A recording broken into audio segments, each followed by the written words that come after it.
मत्परायणः। अपने मन को मेरे नित्य चिंतन में लगाओ, मेरे भक्त बनो, मुझे नमस्कार करो और मेरी ही पूजा करो।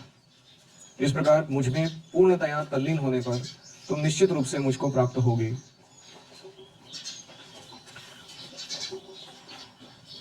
तो हमने 2 पैराग्राफ स्टडी किए हैं परकोट के, अगला जारी रखते हैं। हरि ओम सहना भवतु सहनम भुनक्तु सह वीर्यं करवावहै तेजस्विनावधीतमस्तु मा विद्विषावहै। ओम शांति शांति शांतिः। ओमज्ञानतिमिरान्धस्य ज्ञानाञ्जनशलाकया चक्षुरुन्मीलितं येन तस्मै श्रीगुरवे नमः।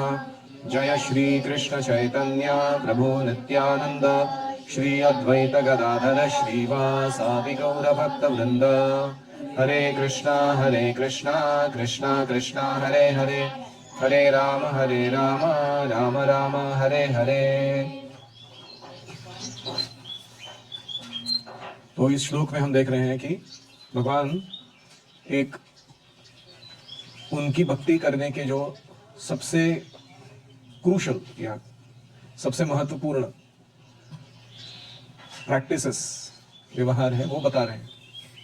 उसमें वो कहते हैं कि मन, फिर हृदय, चित्त, इंद्रिय, भौतिक जगत की सारी साज सामग्री और हमारे ईगो, अहंकार को उनमें लगाना है, उनकी सेवा में लगाना है।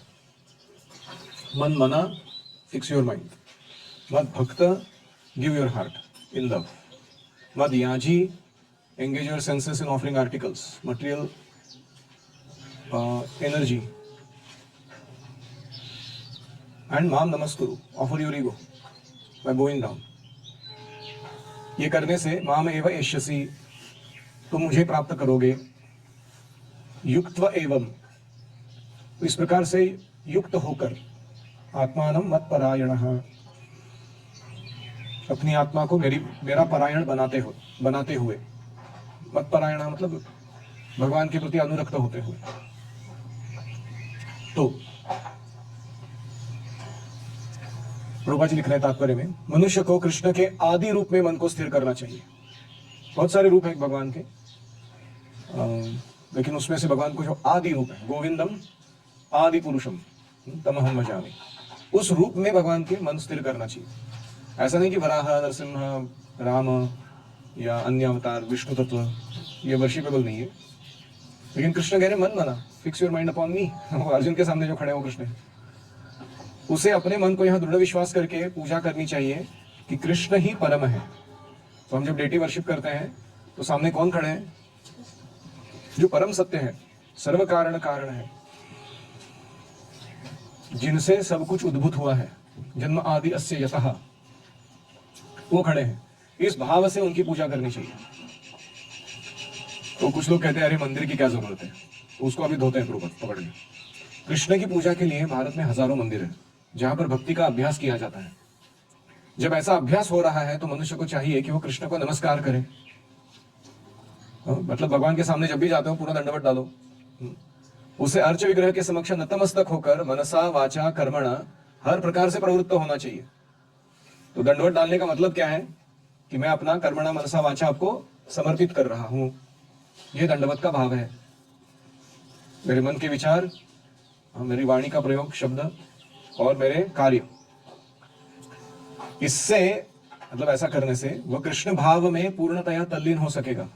एक नमस्कार अच्छा करने का नतीजा है you become fully Krishna conscious. और इससे केवल इतना अच्छा करने से वह कृष्ण लोक को जा सकेगा। You can go back to God.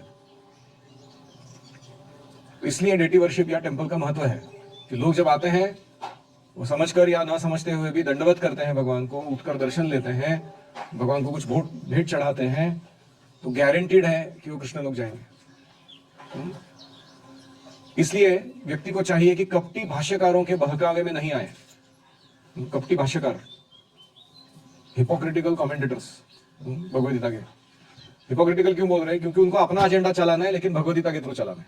उनको चाहिए कि लोग उनको वर्शिप करें, उनको चाहिए कि वो ब्रह्म के पीछे लगे, या उनको चाहिए कि लोग जो है समाज सेवा करने लगे या देश सेवा करने लगे। अभी वो एजेंडा लेके वो क्या कर रहे हैं, उसको घुसेड़ रहे हैं भगवद गीता में। लोगों को बोल रही है भगवदगीता ने ऐसा बोला इसलिए तुमको करना है। इसको बोलते हैं कपटी। तो भगवान का जो मेन इंटेंशन है उसको बाजू में रख के अपना इंटेंशन घुसेड़ रहे हैं बीच में। तो ऐसे भाष्यकारों के बहकावे में नहीं आना चाहिए। हमें श्रवण कीर्तन ऐसी नवदा भक्ति में प्रवृत्त होना चाहिए और शुद्ध भक्ति ही मानव समाज की चरम उपलब्धि है, ये जान लेना चाहिए। The best gain of human life is Krishna भक्ति। हमें इसको छोड़ना नहीं चाहिए। भले कितने भी लोग आ जाए लाइफ में हमारे बीच बीच में, कोई सात्विक लोग आ जाए हमको बोले अच्छा अन्न खाओ, कोई देश प्रेमी लोग आ जाए बोले देश की सेवा करो, कोई समाज सेवी लोग आ जाए बोले फिलैंथ्रोपी करने लगो, लेकिन हमको अपना मेन एजेंडा घुमाना नहीं देना चाहिए इनके बीच में, क्योंकि pure devotional service is the highest gain of human life. तो यहाँ पर इस श्लोक का तात्पर्य पूरा होता है, ये पैराग्राफ के एंड में। अभी प्रभुपाद जी क्या करते हैं, वो पिछले 7, 8, 9 अध्याय का समरी देते हैं आगे वर्णन करते हुए। भगवत गीता के 7वें 8वें अध्यायों में शुद्ध भक्ति की व्याख्या की गई है, जो तर्क, योग और सकाम कर्म से मुक्त है। भक्ति जो तर्क यानी ज्ञान से, शुष्क ज्ञान, योग यानी अष्टांग योग की भावना सिद्धि प्राप्त करने के लिए, और सकाम कर्म यानी भौतिक भोग प्राप्त करने की इच्छा, इससे मुक्त है। ऐसी भक्ति को कहा गया है शुद्ध भक्ति। जो लोग पूर्णतः शुद्ध नहीं हो पाते हैं वो भगवान के ही विभिन्न स्वरूपों द्वारा या भगवान के निर्विशेष ब्रह्म ज्योति द्वारा या भगवान के अंतर्यामी परमात्मा द्वारा आकृष्ट होते हैं।